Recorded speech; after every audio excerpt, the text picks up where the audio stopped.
once we would head to Iraq and bomb, then we'd have to hit the tankers on the way back. And this was kind of a free for all. And on the way up, but I will say the Air Force, it was unbelievable. They were always on time, on station, ready to drag us about 100 miles, drag refueling into Iraq. But on the way back, it was a free for all. Just hit the tank, you find the tankers, hit the tankers, and make it back to the boat. And that's where I thought I was gonna die my glorious death. At first I thought, if I'm gonna die a glorious death, Rain, it's gonna be like Bags gets hit, and I'm like, I'm gonna kamikaze this as I'm wounded, just like in the movies, into a facility, and like your husband died a glorious death, kamikazed it into the facility. But then I quickly realized, here's how I'm probably gonna die. I'm gonna come back, I'm gonna be on a tanker, and an A-6 is gonna whack me.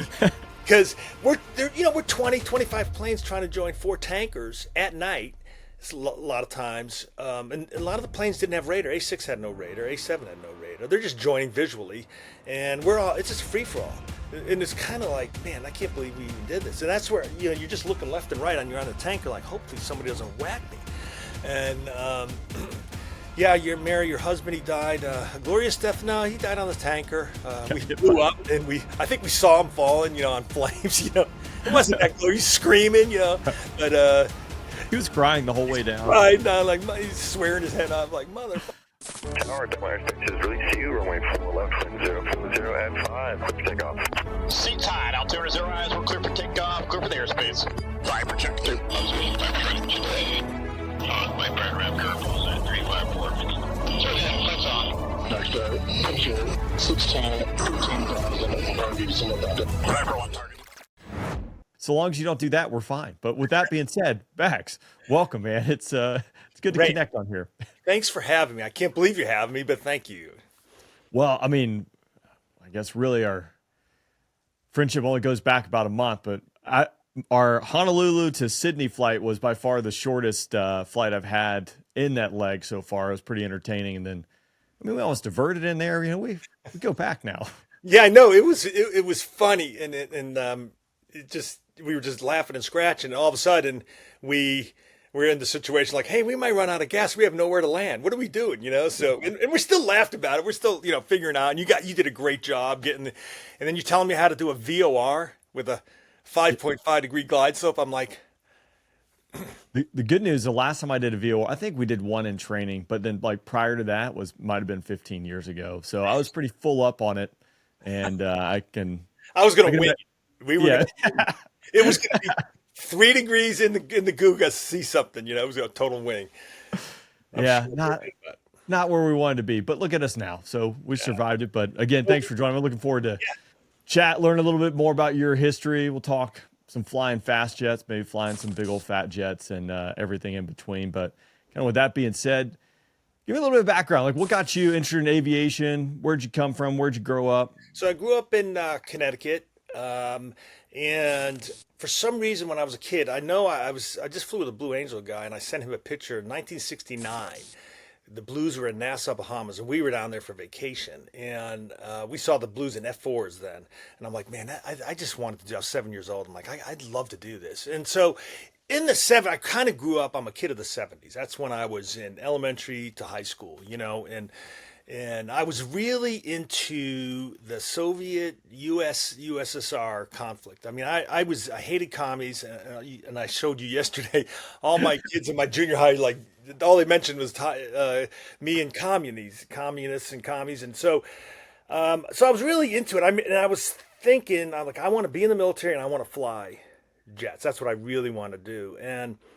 It's kind of funny. I was thinking about it yesterday, getting ready for this. I remember Jimmy Carter in 1977. I think it was June 77. He's going to announce if he's going to build the B-1 bomber or not. And he came on TV. It was a press conference, and he said, "We're not going to build the B-1 bomber, the original." And I think my mother's like, "Are you crying?" I'm like, "Mom, this is." Yeah, I'm crying because the Soviets are going to beat us now. This is crazy. What's Jimmy Carter doing? So So I was always into it, and I wanted to join the military. I wanted to be a pilot. So I went to college. I went to UMass on a football scholarship, and still within mind, like, I want to be a pilot when I get out of college. So I wanted to have a good major to get accepted to the Navy. So I majored in math, and my football coaches are like, math? Like, why don't you major in something else? We got the answers to all the tests for the other majors, like that hotel, restaurant, travel. We have all those answers. You don't even have to study. Just, what are you doing math for? I'm like, I want to be a pilot when I get out of here. So they're like, why? That's dumb, So, and I'm not smart. So, I mean, I brute forced myself through math, total brute force. So I got out of college and went to AOCS. I tell people, just like the movie, with Richard Gere, the 1981 movie. What was the name of that? Is it Officer and Gentleman? Officer and Gentleman. Yeah, okay. Look at that. But it was a lot worse than that movie. So I went to AOCS and then did that, then graduated. So I never had flown before. So when I went to flight school at Whiting Field, I sucked. I mean, we were climbing at 400 feet per minute, and I was behind the airplane bad. So I was not a good, I was just new at it. I wasn't good. And we had, no offense, but we had all P3 instructors instructing us. And their attitude was, fast movers suck. Those guys don't do jack. You don't want to fly that. You don't want to fly that. And plus, in the fact that I wasn't doing good, I'm like, man, maybe I don't want to fly fast movers. But I called the guy up, there's a guy in the Charlie Bow. I remember he was in the Navy, A7 guys. He goes, Bob, what did you join the Navy for? You joined the Fly Fast Move. So this was the Reagan years, 85, right? So the buildup, they'll accept anybody.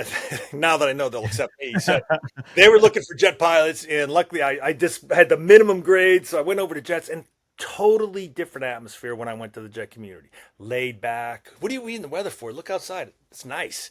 VFR. Unbutton your shirt. So what are you doing here? Tie. Why are your shoes tied? So I excelled in that community.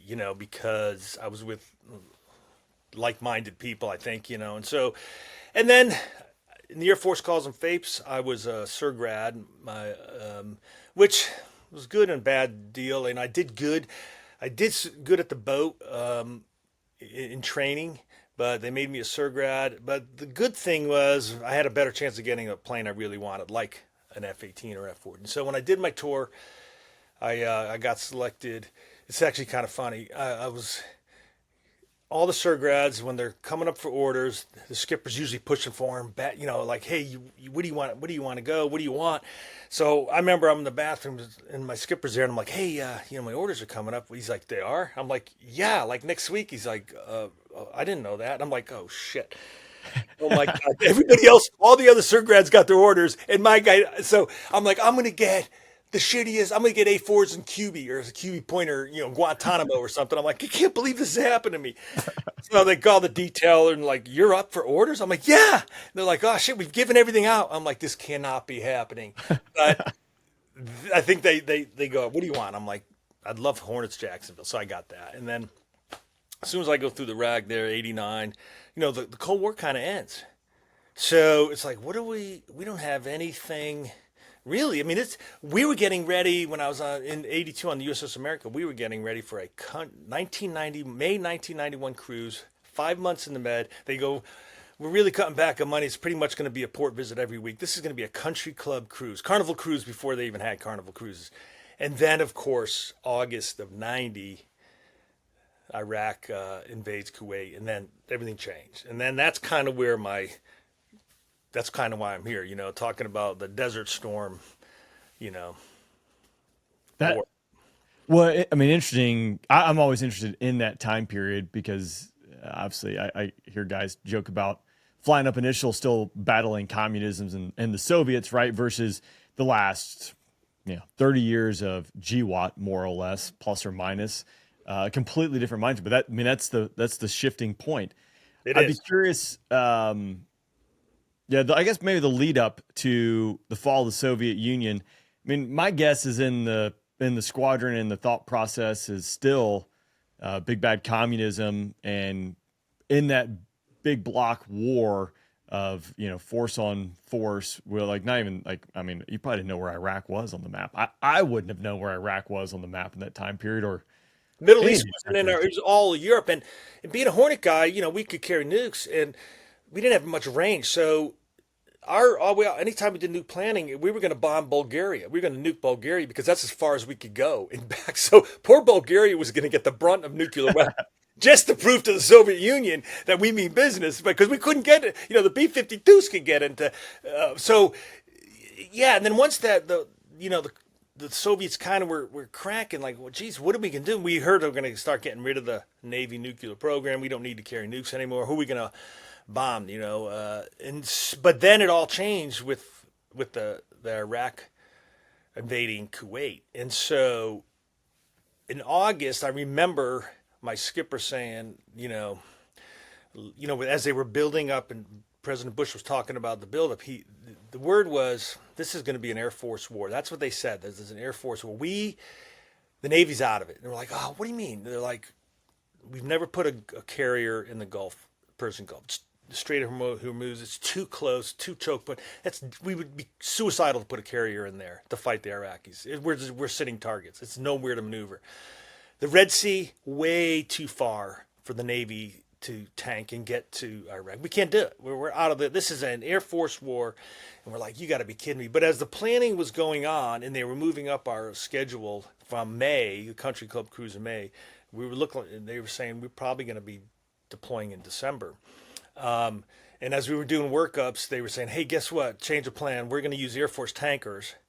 We were thinking about putting some boats in the Persian Gulf. And we can tank. We're going to tank over Saudi Arabia from the Red Sea, fly in Iraq, and tank on the way back. And so, like, hey, we're back in it. And so that was exciting for us. And remember, you're a young guy. I was 28. And, like, God, if there's a war, I want to be there. And everybody was clawing to be there. I mean, they said there's going to be, I think we kind of found out there's going to be 6 carriers there. And we're like, luckily we were in that rotation. And so, you kind of go, man, I feel lucky I'm going to go to war. But yeah, you wanted to, you're like, I don't want to be in Jackson. I want to be on a boat in the war. So we got selected, and fortunately, and so December 28th of 90, we headed out. And I had 2 kids at the time. One was 2, and the other was just born. 1 year old, actually, I should say, barely 1, not even 1. So we headed out December 28th to the Red Sea. We got into the Red Sea 2 days prior to the war starting. So we got to see Desert Shield for 2 days. And being a JO, I got another ribbon on I wanted another ribbon.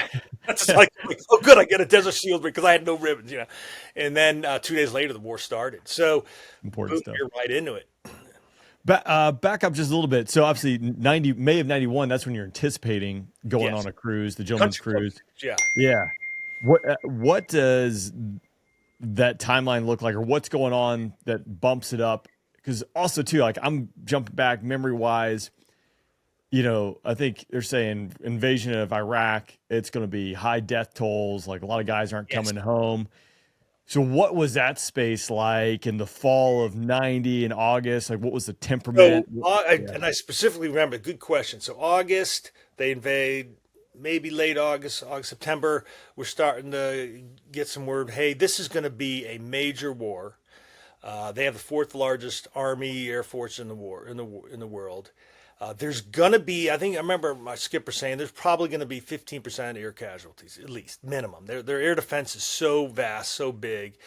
There's going to be 15% loss. But so we start working up, even though we're not sure where the Navy's going to be in it, but then we find out that we are. Because again, remember, the Navy, the guys up in Washington are like, there's no way the Navy's, the Admiral's like, no way we're going to be out of this. We got to be in on it too. So we're starting to work up for it in August, September, October. We're going on little work-up cruises, we call them.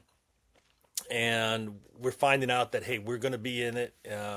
We're going to be tanking, but there's going to be high losses. This is the 4th largest Army Air Force in the world. And at the time, we thought they were pretty decent. They just had a 10-year war with Iran, right? So they battle experience. We're not. And we're also kind of looking forward to it in the back of our minds. I remember, we haven't had a victory. We kind of lost to Vietnam. The United States military has really not done much since Vietnam. And we're like, maybe we can make a comeback here. And, if we go to battle, we weren't sure we were going to go, but just in case we did, And we even go, and I was reading my letters. I was researching for this podcast. We were. I was writing, hey Ma, Dad, this could take. We could be going to battle right away, because I remember I think the President Bush put a January 16th. I think he said if they're not out of there by the 16th, we're in. I said that we could be doing it then, or it could be 6 months later. We don't know. We had no idea.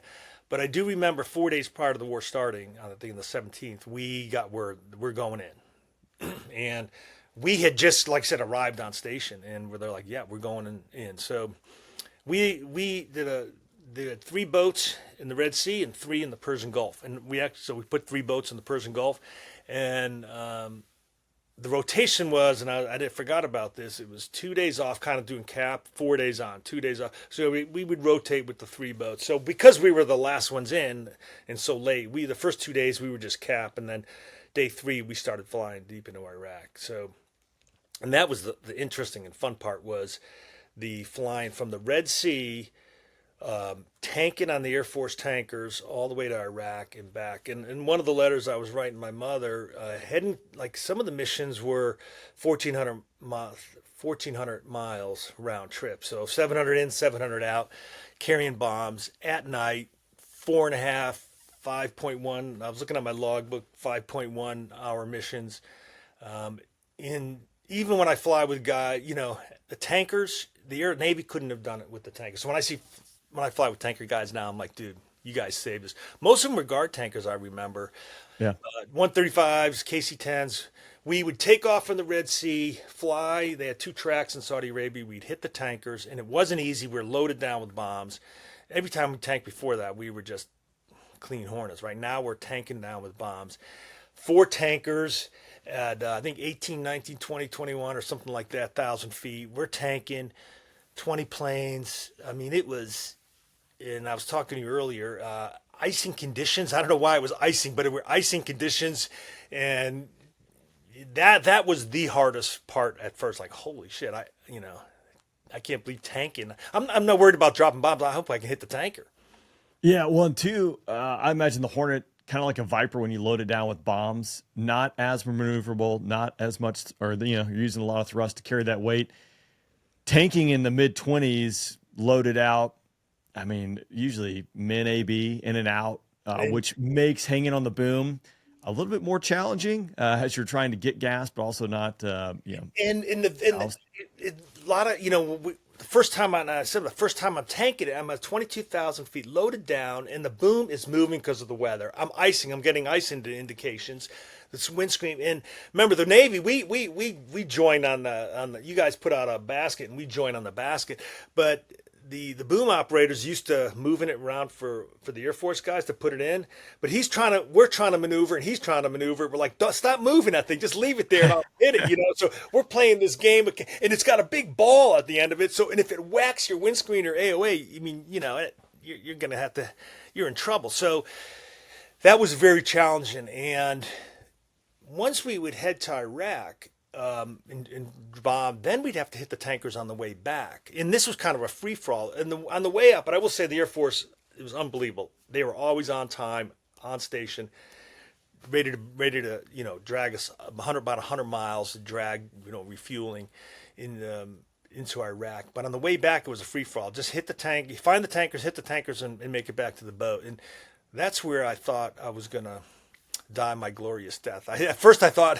if I'm going to die a glorious death, Rain, it's going to be like Bags gets hit, and I'm like, I'm going to kamikaze this as I'm wounded, just like in the movies, into a facility, and like your husband died a glorious death, kamikazed it into the facility. But then I quickly realized, here's how I'm probably going to die. I'm going to come back, I'm going to be on a tanker, and an A-6 is going to whack me. Because we're 20, 25 planes trying to join 4 tankers at night. A lot of times, and a lot of the planes didn't have radar. A6 had no radar. A7 had no radar. They're just joining visually, and it's just a free-for-all. And it's kind of like, man, I can't believe we even did this. And that's where, you're just looking left and right you're on the tanker, like, hopefully somebody doesn't whack me. And, yeah, your husband, he died a glorious death. No, he died on the tanker. We blew up, and I think we saw him falling, on flames, It wasn't that glorious, screaming, but, he was crying the whole way down. Right, no, like he's swearing his head off, like motherfucker. So that was kind of the funny part of the war. You know, it was kind of like this isn't the way I thought I pictured it. The bombing was easy. Now we did see. I will say this, Rain. We controlled the air after about 5-6 days. The United States controlled the air. So being a Hornet guy, we were just dropping bombs. So there was no threat from the air. There was threat from AAA though. Well, so a couple things we can pull in. One, I have some appreciation there with night tanking, especially mass formations, rendezvous points, etc. in the day of no Link 16. Yeah. Because I imagine it's a time and a place and meet there. Now, granted, you know, Hornet's got a radar so you can find stuff. Block 50 F-16, you got an interrogator, so it's always nice to have the tankers squawk so you can be like, okay, that radar contact, that is the tanker. So as I go rejoining to this thing, or if it's on Link 16, having that track there makes it a lot more helpful, right? And NVGs, so those are some things you're battling. Yeah, no NVGs, no Link 16. It was tankers should be there. Luckily, and I don't know how the A6 guys did it, but we had radar, so I could lock up and I'm like, okay, those look like tankers, and so, but it was still a challenge because meanwhile everybody else is trying to join on these 4 tankers and trying to get gas, and there's no rhyme or reason. It's just join on them and don't hit your buddy, and that's where. So I also, it's kind of funny too. Dropping the bombs, they were shooting missiles, but not as much as we thought. The AAA was always there. But I always thought, if I'm going to get shot down, it's probably going to be an Eagle guy. Because everybody wanted to shoot somebody, right? Everybody wants to kill, right? So I'm going to be exiting the country, fat, dumb, and happy, looking for an Eagle guy. I'm not going to be squawking mode 4, and I'm going to take a Sparrow right in the face because, I wasn't squawking or I wasn't at the right altitude or right point. And I remember... so that's, again, all these funny things. I don't remember the battle as much, dropping the bombs as much as I do as like the funny stuff, and I got a bunch of other stupid funny stories. Like I told you, one of our formations, somebody accidentally fired a Sparrow right through the formation. Sorry about that.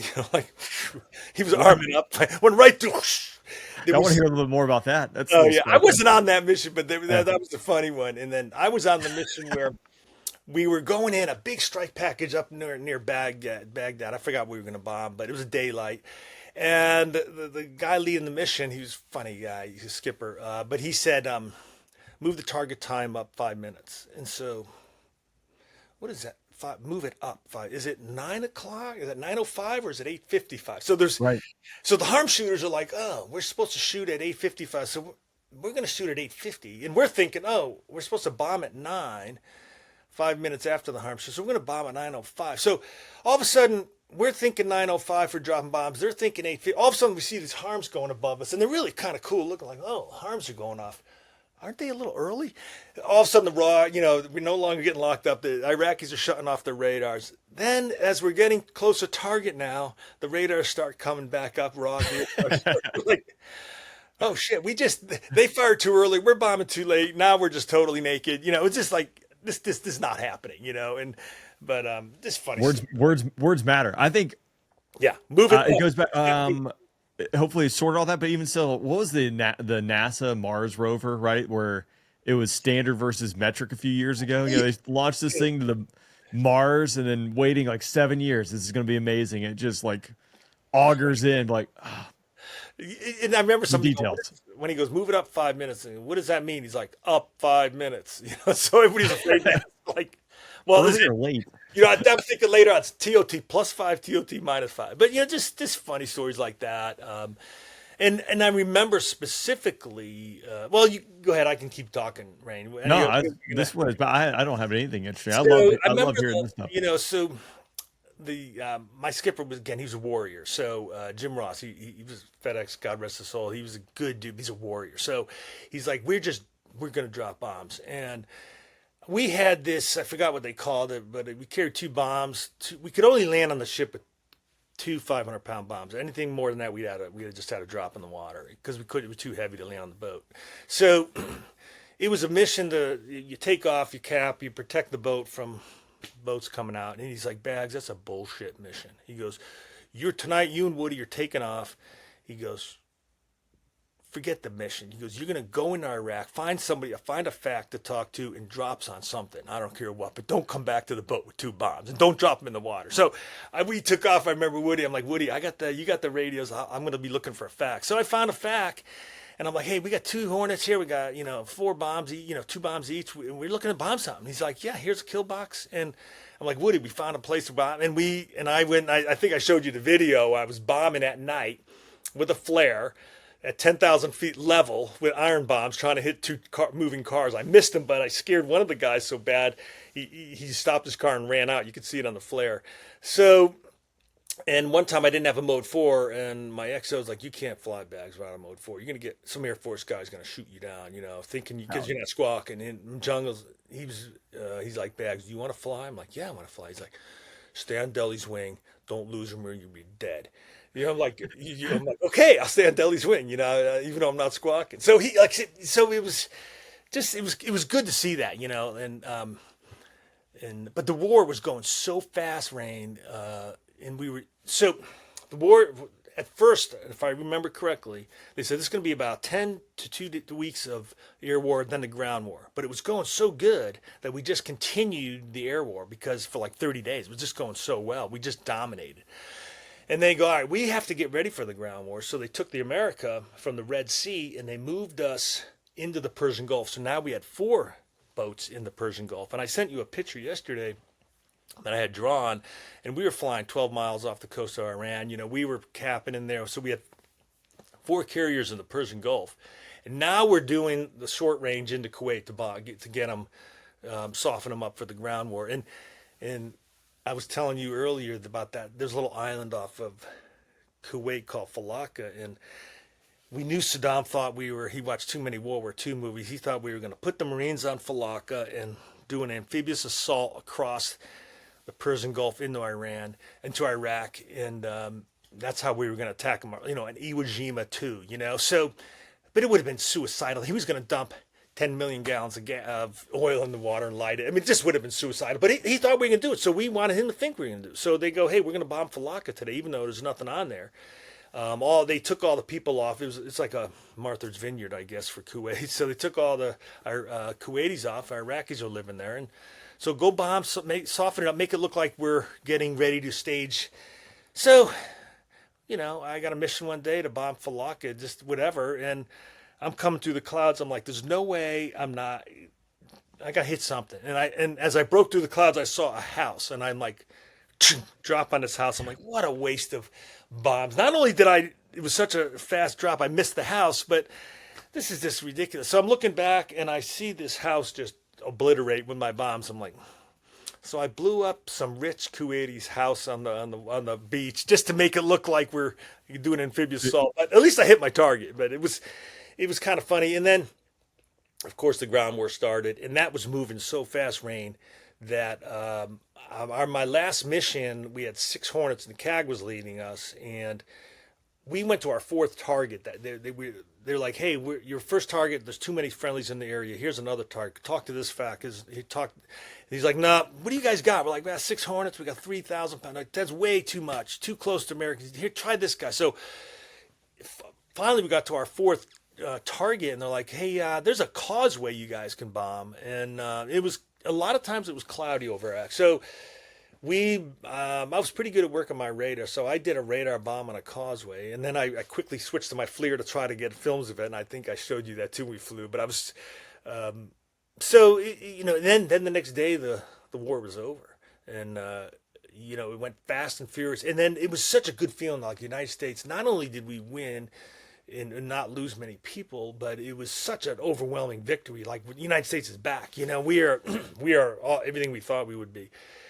And then before the celebration could, commence, my skipper's like, Bags, you're a bullshitter. Go ashore and do some interviews for TV, CNN, ABC, and don't make an ass out of yourself or the Navy. So I'm like, what? He's like, yeah, go ashore. You're doing interviews. And you can see behind me, this is one of them with Harry Smith. But, go ashore, do some interviews. I'm like, what do I say? He's like, just don't make an ass out of yourself, so. Hey, thanks. Yeah, so it was a good deal because we got to stay at a hotel, eat food, drink, and Oh.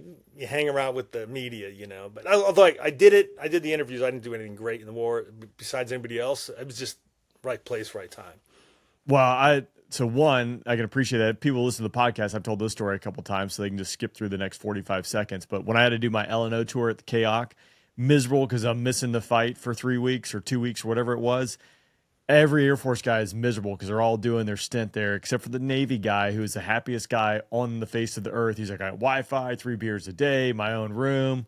I'm like, all right. I mean, I can It was. appreciate that. I got to call my wife for 2 hours, 3 hours. My parents, you know, in those days, the landlines, that call would have been $1,000 in 1991 dollars. You know, Yeah. so Yeah. um, we had no internet either. You know, there's none of that, no email. So it was a good deal. And like I said, next thing you know, I'm on national television.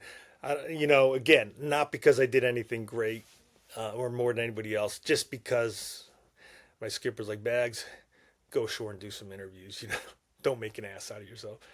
I'd like to ask, so you kind of alluded to it a little bit in the beginning, which I can appreciate. You just want to get in the fight, right? Like, you're going to be stuck in Jacksonville doing this. We obviously got the whole lead up we're going to take losses. Guys aren't coming back. So one, did you process that, or how did you process that at the time? Just kind of chaff it off. And then now, conversely, looking back on it, does that change your perspective change at all? It's so funny. That's a good question, Rain, because I'm like, 15, we're going to probably lose 15% of us. Not me, of course, but these guys, I'm probably going to lose 15% of my buddies here, but I know it's not going to be me, you know. Right. Yes. And 100%. if it is, it's going to be a glorious death, a kamikaze into the thing. It's not going to be on, for sure, it's not going to be on a tanker. I know that.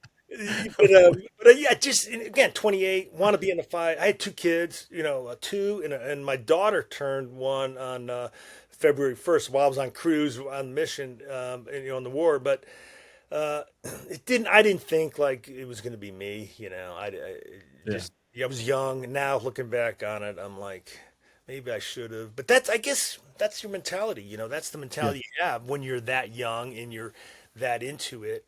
I just didn't think it was going to be me. Too bad for these other guys here, you know. Yeah. Sucks to be them. And I can appreciate that. I mean, that's why I have, I guess, 18-year-olds with rifles. We need to go take the hill. Right. Now, I don't know. Do we really need that piece of land? I don't know. Maybe we do. Maybe we don't. But And now, man, here we are flying, and now I'm getting nervous about gas. I'm like, hey guys, we got no gas here. You know, we're going to crash. You know, here I am, 63 years old, going, I hope we make this mission here in the Sydney, Australia. You're right. I hope we can make it. It's like honestly, the amount of gas we had versus like what I'd been used to previously. Like, there are no options, and I really don't have. I got one go around here, like one closed pattern, and then I'm out of gas. Yeah, Maybe I'll flame out in the mid. Yeah. Right. And I'm like, don't. And then, of course, in the Navy, the big thing is you had great mission today, Bags, but when you came back, you almost a no grade 1 wire. That was horrible. You're like, God, I can't believe I got a no grade 1 wire, you know, or boltered. So that was always the big thing too. But and then and because the missions were so long from the Red Sea, you know, that's when we started using piddle packs. Like, I could fly 2 hours, 2.1, 1.8, you know, but now I'm flying and like, well, how am I going to take a piss? So that was, and I remember one time I took one, and not to get into too many details, but it sprayed. I mean, there was piss. It was like a fan in the cockpit. I mean, it was so. Well, yeah, it was a challenge. You know, yeah, I think my first night tanking experience was abysmal. But by the end of that deployment, night tanked so many times, like, I could use a piddle pack on the wing of the tanker. And I was like, all right, I've arrived. Yes. Or in the wheel, okay? Like, granted, be an altitude stack, use a little autopilot here and there, but it's like, this is it. But for those who ever, I've not been in an F-16 with a center pedestal. Now it has like an iPad, like center pedestal, but some still and previous. Round dials, digital ADI. If you see like little water droplets on that stuff, like I'm not touching. I always get with like alcohol wipes and like wipe that down. You know, you're like 30-degree recline seat. By the time it's so funny because by the time I got back to the boat, it all dried up on my suit and the instrument panel. I'm like, yeah, fine. Good jet. A lot of time. Yeah. So And we at Tally, my friend, I had her on the podcast. We were flying like 6-7 hour sorties regularly. I mean, I was probably burning through like 6 piddle packs. She would not pee once. I'm like, well, that's just unhealthy. But I mean, I also can appreciate it. I'm like, I don't know how you do it. Like there's science involved, and I cannot square that corner to figure it out. Me neither. And then it's a little cold up in the cockpit. You know, things happen. Yeah. So it makes it even harder to get that thing through the suit, the G suit. There's a female we fly with at FedEx, no names, but her call sign's Bad Dog because she did that and it went all over the place. And when she got back, they're like, bad dog, like you would say to your dog, you know. But so yeah, I mean the lot changed. You know, this was a war that we totally didn't plan on prior to. You know, it was always the fight the Russians in Europe, probably from the Mediterranean or from the Atlantic, and this war was totally different. Now we're in the Middle East. Now we're in the Persian Gulf. Now we're tanking on Air Force tankers, which we never planned on. We always tanked on A6s or S3s. Really? Yeah, and from the boat. Yeah. So there probably wasn't a whole lot of interoperability. I mean, there wasn't a whole lot of joint exercises or things like that. Because I'm thinking, what was the Iran, which formed JSOC, the hostage rescue, Desert One? Desert One in 1980. So all those changes of jointness and things like that were going on through the 80s. I'm just making assumptions. I think I hit the tanker maybe once or twice in Hornet. We did it like a couple joint, but that was nothing planned. But then as we were working up for the war, they're like, we're gonna hit practice on some Air Force tankers because they carry a lot of gas, and that's where there's no way we can make it back. You know, no way we could do the war without the Air Force tankers. So by the time the war was over, I mean, we were experts on the Air Force tankers. Even from the Persian Gulf, we used the Air Force tankers too. And so, yeah, they're nice. I mean, the A6 can give you 2,000 pounds of gas, and maybe in the end it's a net 1,500. Where you could take 18,000 from a KC-10, you know, which I think was our max at the time. So it was. I got a real great appreciation for Air Force tanker guys, and they were mostly guard guys. And of course, being a young cocky kid, after I would tank, I'd move up to the side of them, I'd give them a wave off, and I'd put it in blower and blow. I mean, just put an air show on for them, you know. Yeah, blow out about 3,000 pounds that they just gave me, just for the air show. Got to circle back real quick. Drop off. Putting air shows, and meanwhile, I got other guys trying to join the tanker, and here's Bags putting on an air show, you know.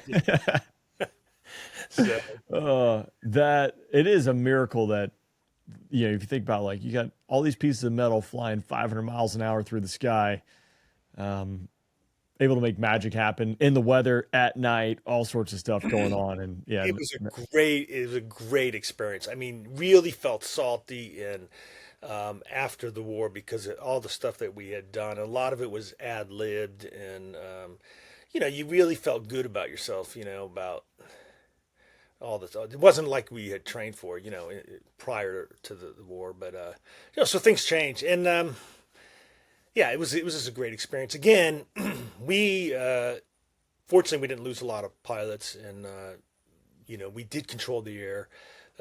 You know, honestly, the Air Force guys, they did it. I mean, they control the skies. I mean, you know, the Navy, you guys were always the Air Vipers and the Eagles. You know, and the funny thing is, if there was an airborne plane, enemy plane, there was 80 Americans with their teeth out trying to shoot them down. You know, that was the thing, you know. And everybody wanted to be the one to kill him. So that's why I always worried about maybe they think I'm that guy. Yeah. You think about the Iraqis, you know, pilot, he's a couple, you know, when the beginning of the war, these guys got, 15 hours in the last year? They don't even, and they have we totally took out their ground control, their radar. These two guys are flying. They have no flying experience. They're flying old MiG-23s, MiG-21s. They're looking through a straw, and here we got AWACS totally controlling the air. 80 Americans is trying to kill them. I mean, it was a talk about a turkey shoot. This was just, you know, we just totally dominated. I think about that just based upon my experience with, you know, a couple different operations. But putting yourself in that pilot's perspective, because like you said, like most likely that's not your 3,000 hour Top Gun grad, weapons school instructor, again, with, you know, a lot of situational awareness, going out there blasting with intent.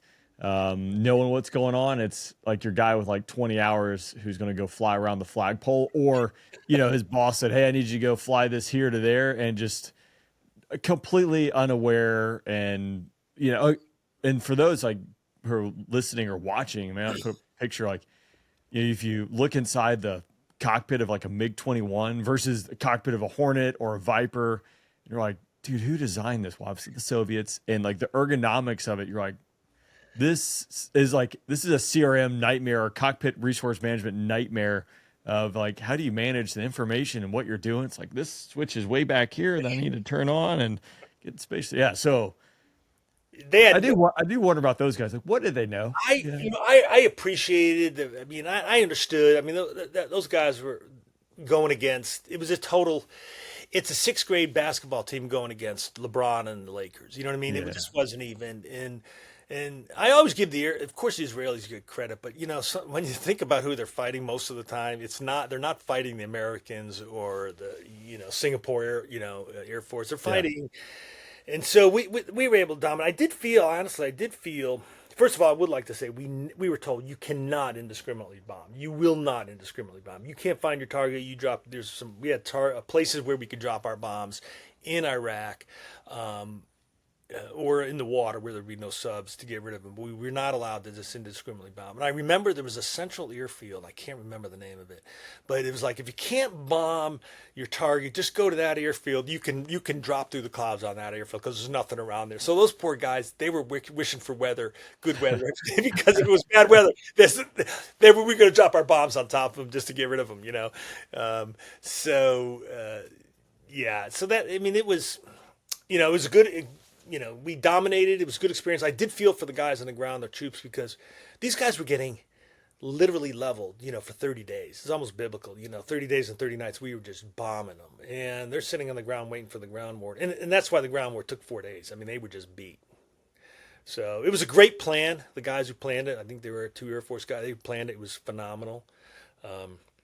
Everything came together, and I think the United States really felt good. And I remember particularly, talk about the pride. Everybody was proud of what we were doing. And one of the missions, we came back at night. We went down to the ready. We debrief. Went down to the ready room, get some food, and they were playing the Super Bowl. Probably on tape delay, of course. But we got down there just in time for Whitney Houston to sing the national anthem, which is, I think, one of the most famous national anthems at a Super Bowl. It was because she did such a wonderful job, and the patriotism. So we get down, so we're down there, and they're like, oh, the Super Bowl's on. And so they sing the national anthem. And I don't think there was a dry eye in the whole ready room, just because, we could see that the crowd was supporting us, and Whitney Houston did a great job. And so every time I hear that version of it, it reminds me of that, coming back and seeing her version of Star Spangled Banner at the Super Bowl while the war was going on. So it made us feel good, Well, how long did you guys remain? So again, our cruise moved up from December 28th, we started cruising. And then they said, all right, you guys, I think April 18th, you're going back home, but you come back out in December again. So we went home, and boom, we're back out. And maybe got home in April, and then December we're back out there again. Now we're just doing, combat air patrol, but we're still hitting the Air Force tankers. We're mostly in the Persian Gulf. So that was a tough. Plus we had workups in between, so that was a tough time. I think I calculated my last 22 months in the Navy, I was gone 18 months with cruises and workups. So it was, and I had 2 kids, and then I got out, and I regret it because I love the Navy, but it was a lot. But it was a great experience, and so. And then, of course, flying with FedEx and guys like you, it's a blast too. Reliving all these stories. But so many guys. I used to be the young guy. Now I'm the old guy. And they're like, I wasn't born during Desert Storm. I'm like, yeah, well, What were you doing during Desert Storm? Yeah, I wasn't alive yet. That was in kindergarten. So, and I don't feel that old, but I guess it's time's gone by. And like I said, it's good. It was good to relive, like with you, like just on some of the texts prior to just all the letters I had sent my parents and some of the old stuff I kept, and just brought back good memories. What'd your parents say? Because obviously you have those letters. I imagine you got some back from them? What was the kind of the general theme back and forth there? They were nervous. My brothers told me my mother was on the couch watching CNN day and night, just watching all the time, just never leaving. And anytime a Hornet went down or something, she, in those days, the letters took 2 weeks to get to and from. There was no immediate communication. So everything was, I hope it's not my son, or, they get a letter 2 weeks later.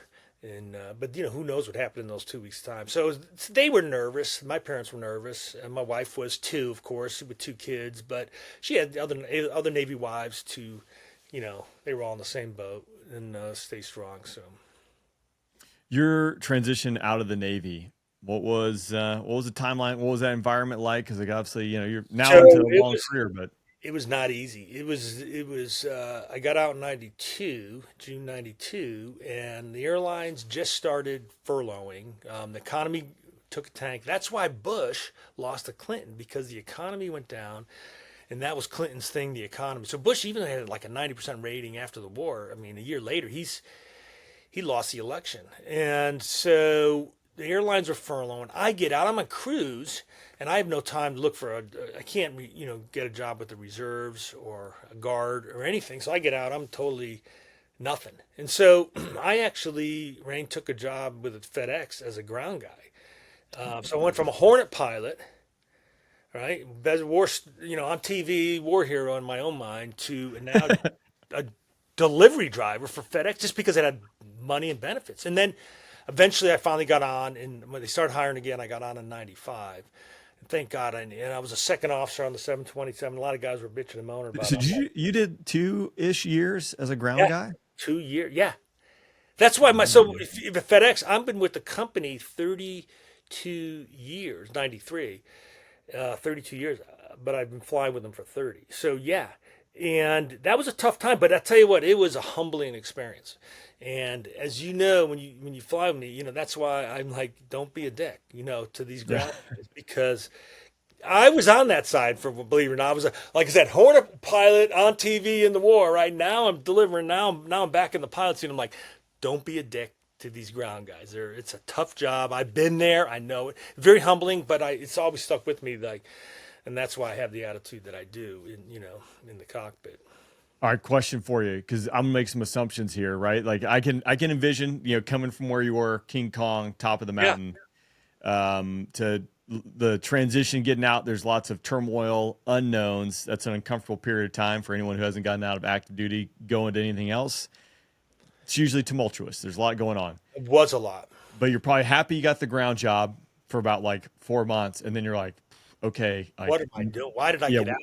Yeah. So what was that mentality? I mean, were you negative, positive? How'd you spin that? It was like, what the fuck did I do? Why did I do this? Was this the right decision? This is, and I was looking for flying jobs anywhere. I had corporate applications out, but no one was hiring. And plus they're like, hey, you're a Hornet guy. Do you know you fly a G4? Or guard is F-16s, A-10s. Do you fly those? We got tons of A6, A10 guys, in the same boat, but they already know how to fly the A10 or the F-16. No, we don't want you. So it was a lot of doubt, but I tell you, it was very humbling, and I think it made me in the end really, really appreciate the job that I have now for the last 30 years, and as you can see, I love the job and that I fly, but I remember, it was tough, but maybe I needed it. And I don't know. It was a humbling experience, but it was a good life lesson. That's for sure. Yeah, and there was guys, I remember flying with guys early on at FedEx, and they're like, yeah, I can't believe it. I'm a second officer. I'm still in the Air Force, on terminal leave, still flying 16s and Eagles, and I'm a second officer. I'm like, dude, for the last 2.5 years, I was unemployed and I was a ground pounder. I wish I was you, so. Max, that's a super interesting perspective that I think too, people could pull some life lessons from. I don't know how, I know I would be with 2 kids. Probably grateful again for about 4 months, and then all right, this is not forever. I can't do this. What WTF? It was really humbling experience, and it was really hard. But my wife was very supportive, my family, but I in my mind sometimes I'd be like, what did I do, But you just don't. At the time, when I was put my letter to get in, the economy was great. The airlines were hiring, and then it just tanked. And that's why, like I said, Bush won. That's why he lost to the Clintons, because the economy was bad in 92, 93, and it cost him the election. And of course, ever since then, we've had to deal with the Clintons. We've had to deal with that ever since. But yeah, because how could he lose? I mean, I think he had a 91% approval rating right after the end of the war, Right. and then a year and a half later, he's gone. So it was a tough time, and that's why I really appreciate the job that I have, and love my job even now. Flying with guys like you, and it's a lot of fun. I'm back in the cockpit. I love hearing the stories from guys, and and again, I had a tough time. But there's guys who had way worse times than me. There's sure. There's some guys. Yeah, I've flown one guy. He said he was furloughed. 11 different airline jobs, furloughed, and I wasn't super financially strapped, but it took a while to get back on my feet for sure. Yeah, well, aviation, right place, right time, and I think It is. some guys nail it. I'm jealous of them. I am. I'm like, Yeah, 100%. That was me. I didn't nail it. Yeah, and there's some that's just like they get kicked in their teeth nonstop, and you hear their story. I mean, I was talking to a guy at a baseball game not too long ago, and he goes, "Yeah, had I known this was going to be what my journey was going to look like, I would not have been a pilot."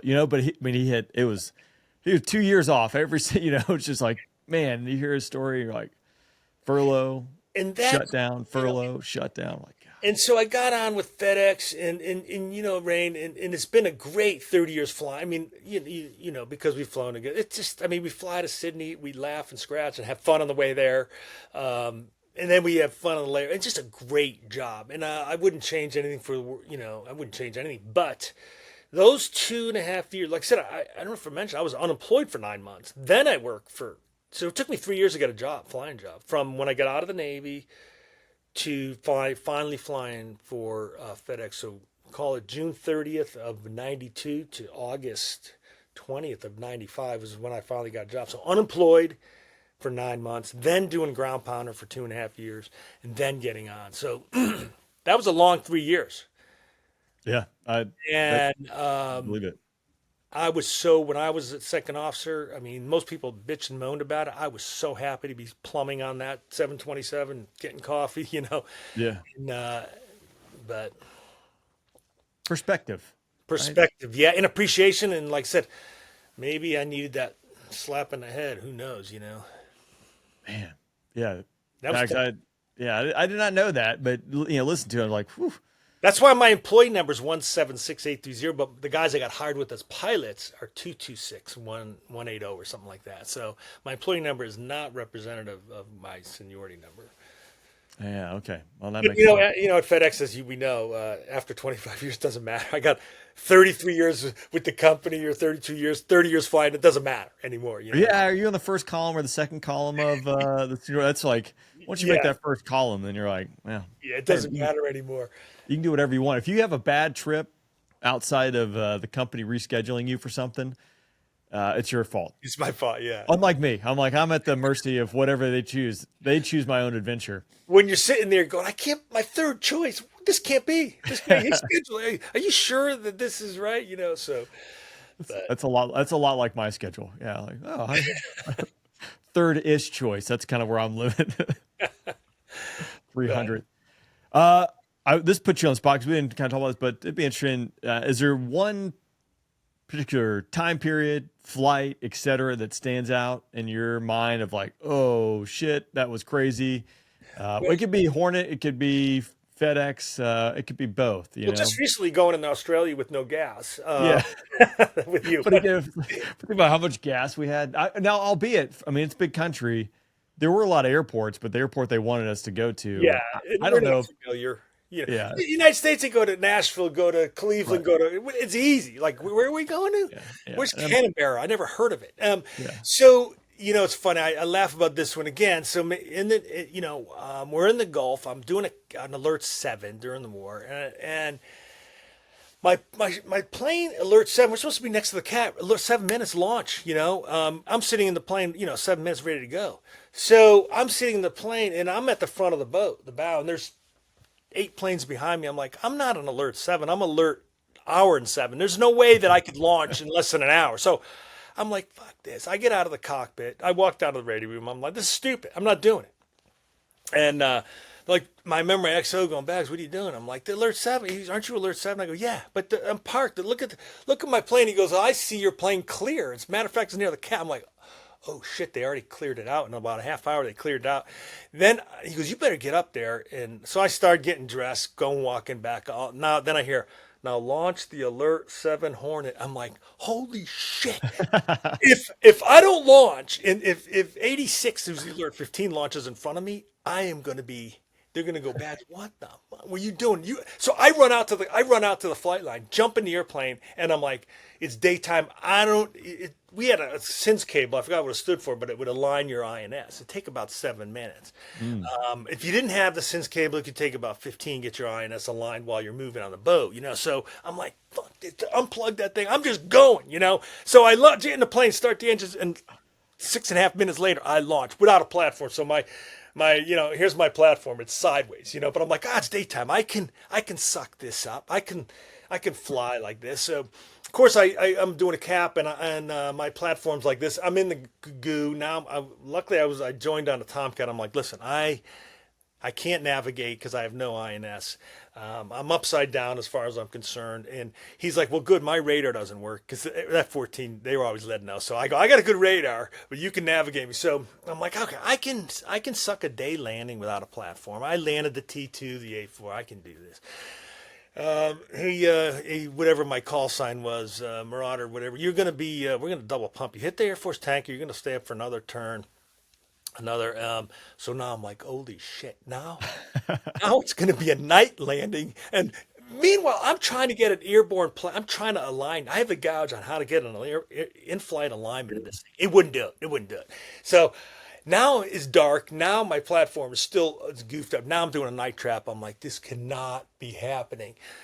So coming into the boat at night, platforms all over the place, and I'm a HUD cripple at this point now, and I'm trying to look down at instruments. I can't even read the round dials. It was a nightmare coming into the ship. I landed, barely got on board, sweating, and first thing the skipper goes, Bags, you are in deep shit. What? Because he saw me running out to the plane. What was that? What was that?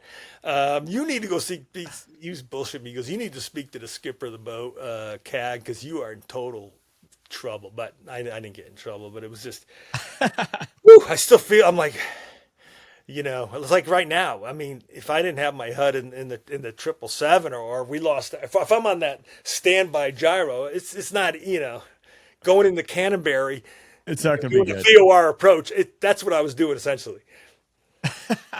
So you did a night landing with your INS. I mean, because again, I'm seeing the horizon lines like 90 degrees. Completely disorienting. I had vertigo. I could see the boat out there. Of course, I'm coming in straight in, but I had, no horizon. I didn't have an artificial horizon, I am so screwed, man. I'm going to probably hit the back of the ship, or they're going to go, what is going on with you, Bags? But yeah, dumbass me, I'm like, I'm not going to sit in alert 7 in 100-degree heat in the Persian Gulf, and then when it's going to take 70 minutes to get me off. But again, kind of talk to the when you're talking about the missions where, hey, you got 2 bombs and you're capping over the ship. If a boat comes out, you're going to drop on it. One, I'm doing a diving attack on a boat, not the easiest thing, but I imagine too, like, this is still a nighttime mission going on, and for those who aren't familiar, anywhere over the water, right? Stars and boats all look the same. So doing a diving attack, the ability to get disoriented happens in about like a split second, in my opinion, my experience. I've flown, in the Navy. It's funny, I don't get vertigo anymore, but I remember flying in the Navy thinking I'm flying like this for 2 hours, and all of a sudden you break out or something, and all of a sudden you're like, boom. Whew, like, why was I, so it very disorienting, especially over the Gulf. The INS at that time, no GPS, INS, and then we had a good inertial navigation. It would hold within about a mile an hour, but it was pretty good. But I remember one of the guys in the other squadron who was on TV with me, he was like 60 miles over Iran. He was so his head's eyeing us was like, get back, and you got to remember way. he's flying over Iran, but he didn't know because when he broke through the clouds, he's like, I'm not supposed to be over water. All I do is see mountains. But the good thing then is the Iranians didn't bother us, and we were operating right off their coast because we were doing their dirty work for them. Right, we were fighting the Iraqis, or arch enemies, so they pretty much they weren't going to mess with us anyways because we had such a force over there, but. Yeah, just funny. It's the funny stories I remember the most, and yeah. Well, Bags, as we kind of wrap up here, looking back, I mean, if there's any advice you would give to younger you, any things I should be asking you that I haven't, what have I missed? What advice would you give yourself? Have I missed something I should be asking you? You know, I did. My daughter was in junior high. They somehow one of the teachers asked me to come in and speak about my experience. And the one thing I can say where I would tell kids is, again, I was not the smartest guy. I stayed back in third grade, right? So I was not a smart kid. Just give him a little more time. Yeah, he needs a little more time. So, I brute force. So I was not, the G, but I had determination. I wanted to be a Navy pilot, and I always worked hard. So I told the kids, I go, listen, you don't have to be the smartest one in your class to be successful. You can do it, even if you're not the fastest or the smartest or whatever. If you put your mind to it, you can do it. If Bags can do it, you can do it. And I remember when I went to AOCS, I got ready for AOCS right after college. I mean, I worked out for 6 months. I go, I got to get down. I got to go down to Aviation Canada School in Pensacola. I got to be the best I could be, just so I'm like within 50% of the guys going there. I'm going with rock stars down there, right? And so I worked out for 6 months, swam.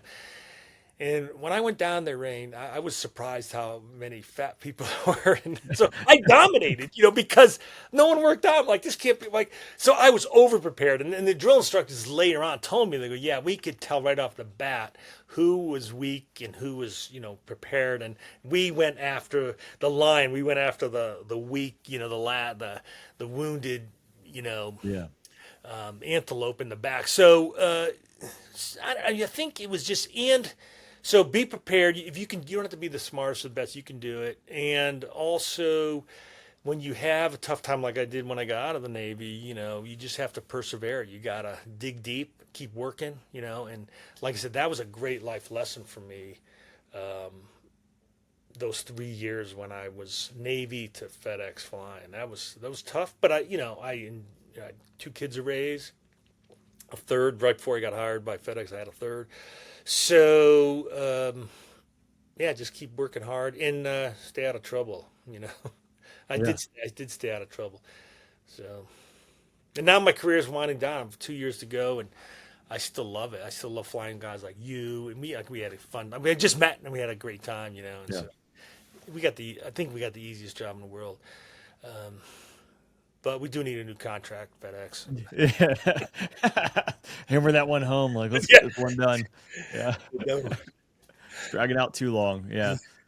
No, perspective wise, I feel very, very blessed to be able to do the things I've done, what I get to do today. And, And I love hearing the stories about like guys from you guys, because you guys did all the post, from 2001 on. I mean, Iraq, Afghanistan, Syria, Bosnia. I love hearing those stories, and I thought this was going to be the war that ends war, right? The Desert Storm, then no more Soviets, no more Iraq. This is it. And then, but we've just been in war since.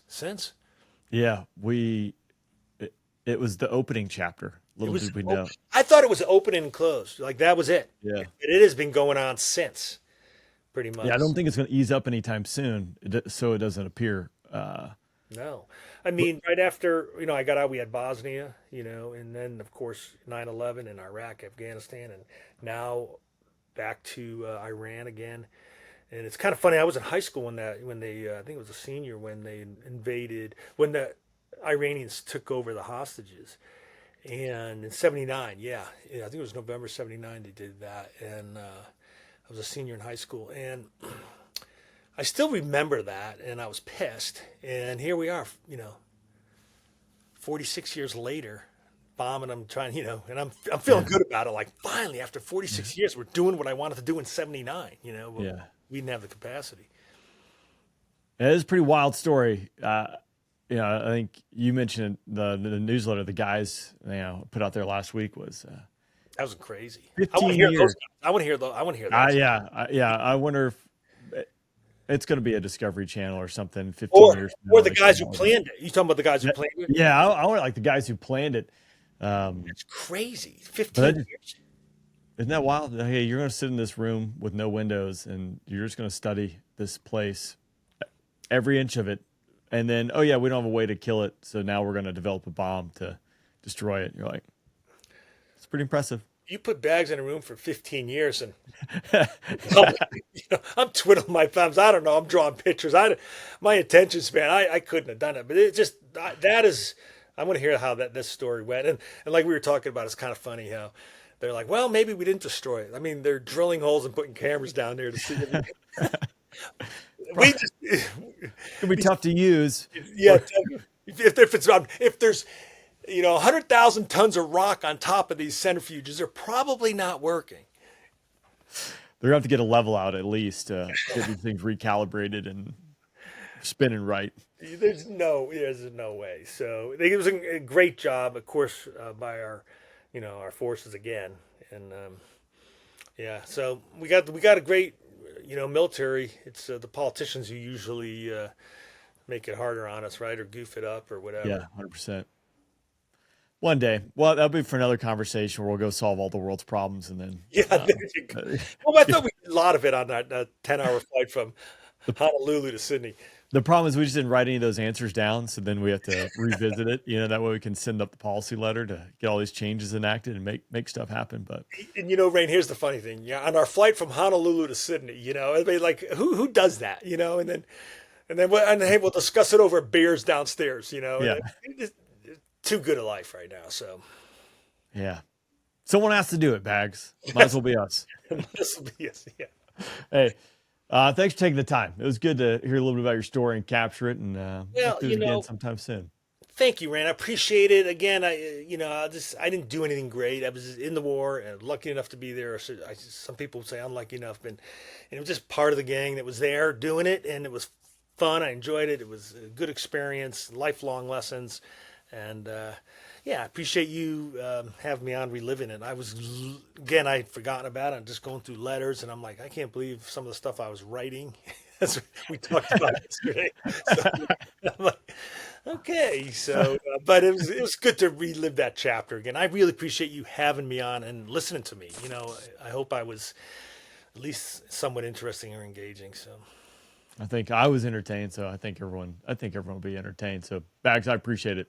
You're very welcome, Rain. Thank you so much.